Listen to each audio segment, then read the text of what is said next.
Huyu bidada mume wake anafariki kwa ajali mbaya ya gari. Hii kitu inamuumiza kweli kweli yani, maana mume wake amekufa akiwa amemwacha kwenye hali ya ujauzito. Hivyo binti anapitia kipindi kigumu sana kwenye maisha yake. Baada ya miaka kadhaa kupita, leo binti akiwa anahamia kwenye nyumba mpya, mara ghafla anashangaa kukutana na mume wake. Hii kitu ilimshangaza kweli kweli yani, maana yeye alishuhudia kwa macho yake mawili mume wake akiwa amefariki, tena akiwa anazikwa kabisa. Inakuwaje tena nakutana kwenye haya mazingira?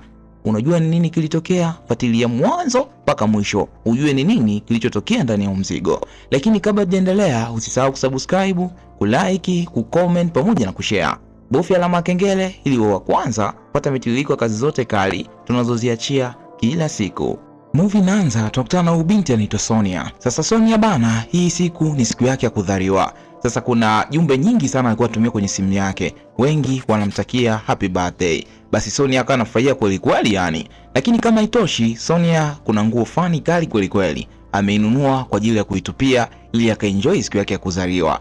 Baada ya kuoga akatupia nguo yake pale, ndio huyo hapa akawa anatoka zake. Moja kwa moja akaja kwenye ile jumba la sanaa. Sasa akiwa hapa anatazama hii michoro, mara ghafla kuna mwamba akaingia. Binti alivyomtazama alitokiwa kuvutiwa naye kweli kweli yani. Lakini sio kwa bidada tu, hata mchizi naye alivyomtazama alitokea kumuelewa kinoma zaidi. Wakiwa endelea kutazama michoro wakajikuta wamesogeleana. Stori zikaanza. Na hapa ndo kawa mwanzo wa wawili kufahamiana.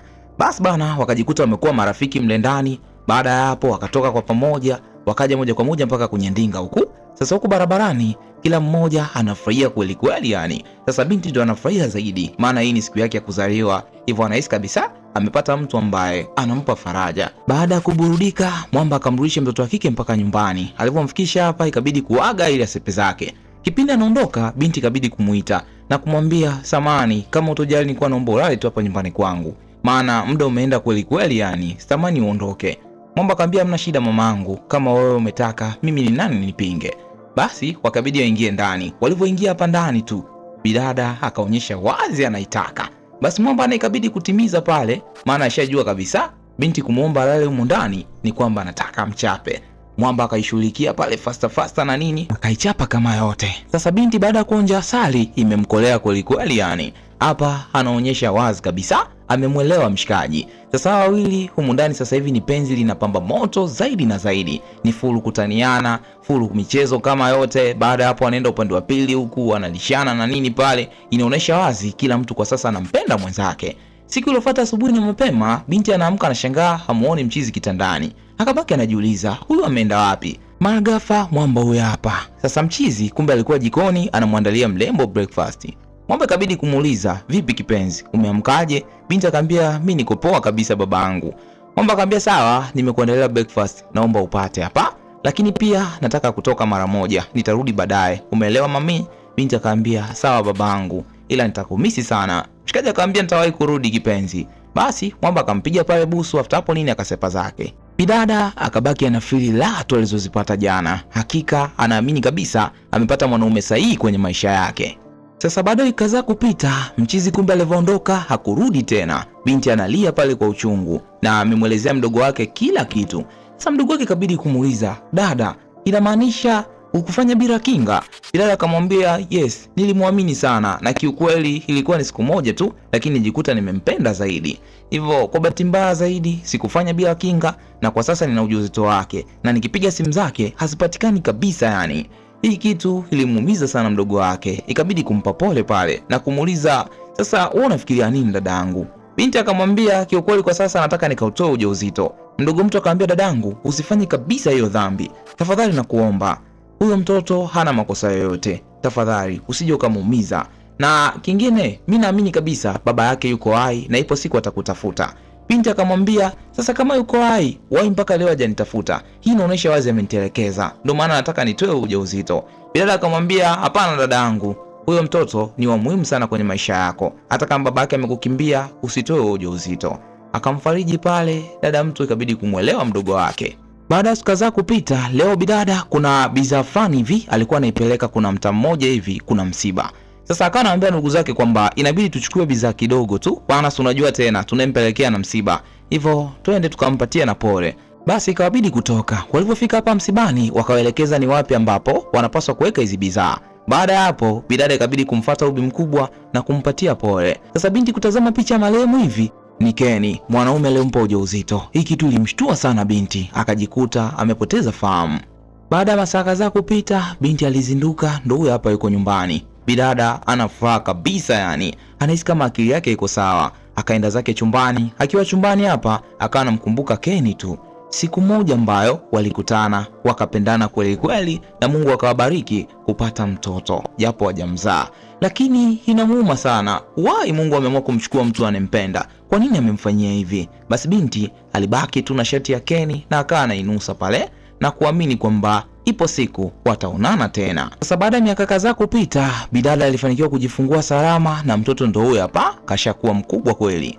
Wakiwa kwenye ndinga zilikuwa zinapigwa stori kama zote, na kwa sasa binti kashamsahau kabisa Kenny, anampenda kweli kweli binti yake.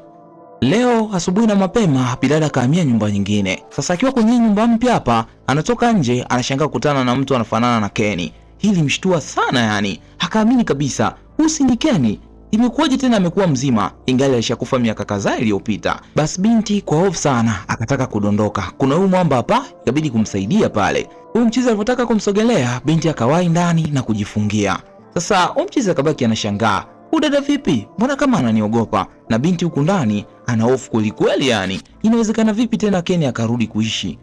Wakati nilishuhudia kabisa anazikwa. Akiwa anajiuliza maswali mengi, mara ghafla kuna mtu akabisha hodi na kumwambia kwamba, "Samahani madam, tunaomba tuingize vyombo faster, maana tuna wakati nyingine tunaenda kufanya." Basi binti kabidi kufungua. Sasa huyu mwamba alivyoingia akasogea huyu mchizi. Mchizi kabidi kumuuliza, "Mbona kama unaniogopa? Samahani, unanifahamu au?" Bidada hakujibu chochote. Mchizi akamwambia, "Mimi naitwa Teo, ni mpangaji mwenzako, nipo chumba cha jirani hapa." Binti akamwambia, "Unaitwa nani?" Mwamba akamwambia Teo. Akamwambia, "Okay, sawa, nashukuru kukufahamu." Akachukua kile kitu, akaingia ndani, akafunga tena mlango. Sasa mida baadaye, bidada akiwa zake chumbani hapa, akachukua nguo ya Kenny, akawa anainusa pale, maana ndio imebaki kumfariji na alikuwa anampenda sana mtu wake. Sasa akiwa hapa analia pale na nini, mara ghafla binti yake akaingia. Akamwambia, "Mama, mbona kama unalia?" Binti akamwambia, "Hapana mwanangu, hebu sogea." Basi bidada kakapanda kitandani pale, kakamkumbatia mama yake na kumuuliza, "Mama, mbona kama uko sawa?" Bidada akamwambia, "Hapana binti yangu, niko sawa na nakupenda kweli kweli." Yani siku nyingine bidada alikuwa zake hapa nje, mara ghafla akaja Teo akagonga pale na mtoto. Inaonyesha wazi hao wawili kwa sasa wamekuwa marafiki, lakini bi mkubwa hataki kabisa mwamba awe karibu yao. Akamchukua binti yake na kusepa zao. Sasa mwamba akabaki anashangaa, "Mbona udada kama ananichukia? Kwani nimemfanyia nini?" Mwamba alijiuliza maswali mengi sana lakini hakupata majibu. Leo bidada akiwa mkwake hapa, mara ghafla umeme ukakata. Hii kitu ilimchanganya sana. Akiwa anahangaika pale kutafuta mafundi, mara ghafla akasikia kuna mtu anabisha hodi pale. Kwenda kufungua ni mchizi. Mwamba ikabidi kumwambia, "Samani, uko poa?" Bidada akamwambia, "Yes, niko sawa kabisa." Mwamba akamwambia, "Kuna shoti imetokea kwenye chumba chako. Hivyo nahisi kabisa circuit breaker itakuwa imejizima. Naomba nikakusaidie kuiwasha." Binti akamwambia, "Kwani wewe ni fundi?" Mwamba akamwambia, "Hapana, mimi sio fundi. Ila hicho kitu hakihitaji ufundi. Ni kitu cha kuwasha tu, umeme unarudi kama kawaida." Basi binti ikabidi kumruhusu. Mwamba akaenda akawasha, umeme ukarudi kama kawaida. Kisha Mwamba ikabidi kumuuliza, "Mbona kama vile unaniogopa sana? Kwani mimi na wewe tushawahi kukutana kabla?" Binti akamwambia, "Swali lako ni gumu, siwezi nikakujibu. Naomba unipishe ndani kwangu." Basi Mwamba ikabidi kusepa zake tu. Hii ni siku nyingine, Mwamba akiwa kwenye mishemishe zake, mara ghafla akamkuta bidada yupo hapa, gari imemharibikia. Sasa ikabidi kuwasalimia pale. Kabinti kama unavyojua tena kanamkubali sana mshikaji. Kakamwambia, "Anko, gari yetu imeharibika, hivyo mimi nilikuwa naomba tupatie lifti." Mwamba akamwambia, "Hamna shida, njoeni twende." Sasa bidada amkubali sana huyo mshikaji, ila ndo hivyo tena, mtoto kashaomba na Mwamba kiroho safi kakubali. Akaona aibu, ikabidi tu kupanda kwenye ndinga mchizi, wakasepa zao. Mida jioni, mara ghafla bidada akasikia kuna mtu anabisha hodi. Kwenda kufungua ni mchizi hapa. Basi binti ikabidi kumkaribisha ndani, akamleta moja kwa moja mpaka mezani hapa, wakapata chakula kwa pamoja. Wakiwa wanakula, mtoto wa kike akamwambia mchizi kwamba, "Natamani sana siku zijazo uwe baba yangu, maana unaendana sana na mama yangu."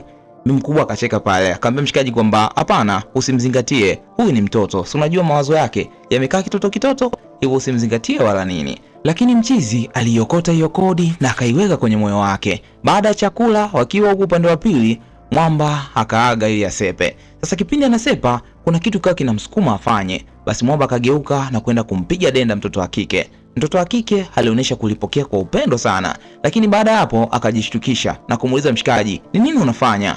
Mwamba akamwambia, kiukweli nimejikuta tu nafanya hicho kitu maana nakupenda, ila tafadhali sana naomba unisamee. After hapo nini Mwamba akasepa zake, lakini inaonyesha wazi binti mwenyewe ashamuelewa Mwamba. Siku iliyofuata asubuhi na mapema tunaona mtoto wa kike akiwa anacheza na Teo hapa.